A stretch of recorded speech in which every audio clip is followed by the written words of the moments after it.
आपण आता चाललोय नरवीर तानाजी गणेशोत्सव मंडळ या ठिकाणी।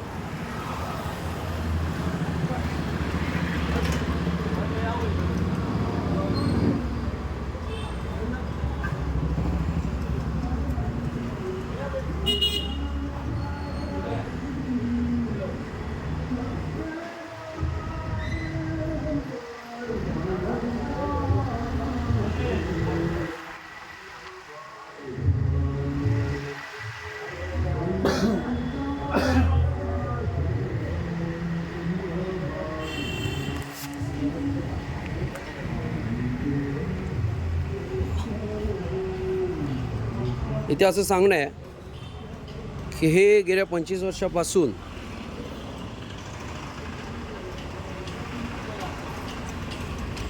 राष्ट्रवादीचे नेते जितेंद्र आव्हाड यांच्या माध्यमातून या विभागामध्ये गेल्या 25 वर्षापासून गणेशोत्सव साजरा होत असतो। नरवीर तानाजी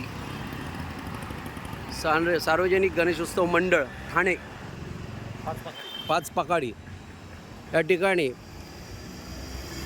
राष्ट्रवादी नेते माननीय जितेंद्र आव्हाड यांच्या आधिपत्याखाली हा गणेशोत्सव गेल्या 25 वर्षापासून होत आहे। आणि आम्ही वारंवार सांगत असतो की खोटं पुरोगामित्व तुमचं आमच्यावर लादू नका। आमच्या दलित पुरोगामी चळवळीतल्या कार्यकर्त्यांना जनतेला फसवण्याचं काम करू नका। नरवीर हे बघा, या ठिकाणी प्रवेशद्वार आहे। हे जितेंद्र आव्हाड यांचं हा प्रवेशद्वार आहे। लीलावती सतीश आव्हाड प्रवेशद्वार। हे शरदचंद्र पवार जे आम्हाला पुरोगामित्व शिकवतात असले हे नेते। आणि या ठिकाणी बुद्ध हा विष्णूचा 9वा अवतार आहे असं दाखवण्याचा प्रयत्न त्यांनी केलेला आहे।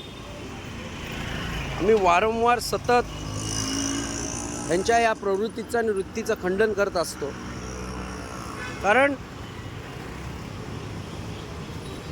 तुम्ही जे पुरोगामित्व सांगता, तुम्ही जे हिंदुत्व सांगता की संतांच्या परंपरेतलं आमचं हिंदुत्व आहे, आमचा कडवट हिंदुत्वाला, थोतांड आणि खोटा इतिहास लिहिलेल्या हिंदुत्वाला आमचा विरोध आहे, अशा प्रकारचं तुम्ही जे काय नेहमी सांगत असता आणि केवळ बहुजनांची मतं, जनतेची मतं लुटण्याचं काम तुमच्या माध्यमातून होत असतं। शरद पवारांनी केवळ तुम्हाला एक बहुजनांचा चेहरा, दलितांचा चेहरा, दलित असल्याचा एक भाव आणून तुम्हाला पुढे केलेलं आहे आणि महाराष्ट्राचं राजकारण ढवळून काढण्यासाठी तुमचा उपयोग करण्याचा प्रयत्न सतत होत असतो। आंबेडकरी चळवळीतले कार्यकर्ते अजून जिवंत आहेत, पुरोगामी चळवळीत काम करणारे कार्यकर्ते अजून जिवंत आहेत।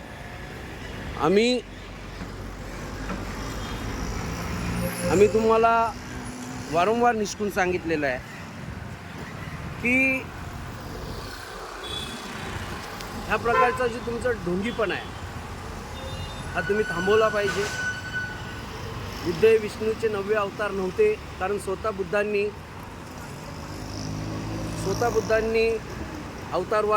वादाचं खंडन केलेलं आहे की मी कोणताही अवतार नाही आहे, मी एक मानव आहे आणि तुम्हाला जगण्याचा मी मार्ग दाखवतो, मानवतेचा मार्ग दाखवतो, अशा स्वरूपाचं काम बुद्धांनी केलेलं आहे।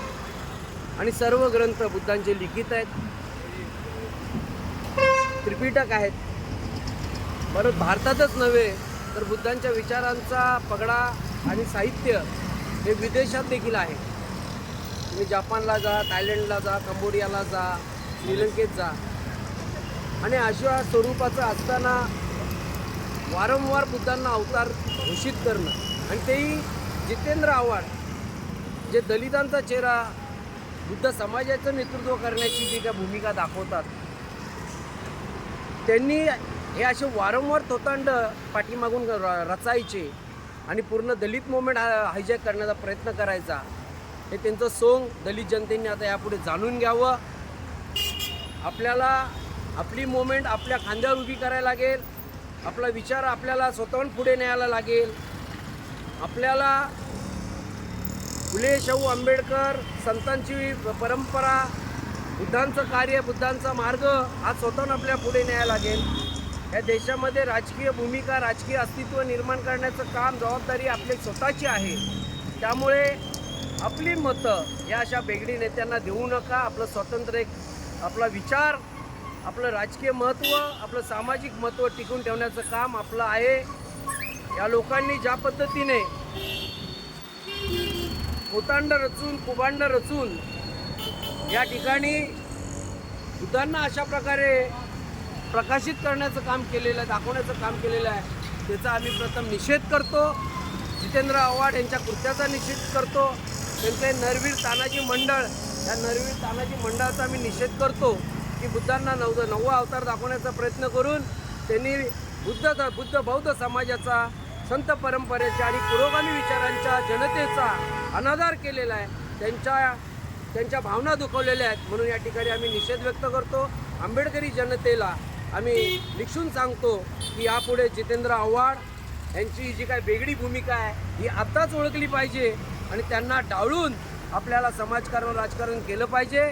त्यांना कुठल्याही प्रकारचं स्वातंत्र्य आणि कुठल्या प्रकारची वेगळी भूमिका घेऊन द्यायची नाही आहे. आम्हाला कुठल्याही राजकारणाची रस नाही आहे. आम्हाला शिवसेना असो, काँग्रेस असो, राष्ट्रवादी असो, अन्य कोणताही पक्ष असो, आम्हाला कोणाशी घेणं देणं नाही. पण फुले शाहू आंबेडकरी मुवमेंट, संतांची परंपरा, बाबासाहेब आंबेडकरांचे विचार, बुद्धांचे विचार आम्ही या देशातून पुन्हा नष्ट होऊ देणार नाही आहेत.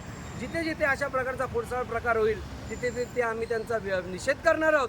तरी आम्ही या ठिकाणी जितेंद्र आव्हाड मुर्दाबादच्या घोषणा देऊन त्यांचा निषेध व्यक्त करून या ठिकाणी थांबतो. आपल्या जनतेने, आंबेडकरी जनतेने तातडीने जागं व्हावं आणि या बेगडी नेत्याला हद्दपार करावं. जय भीम, जय प्रबुद्ध भारत, जय महाराष्ट्र.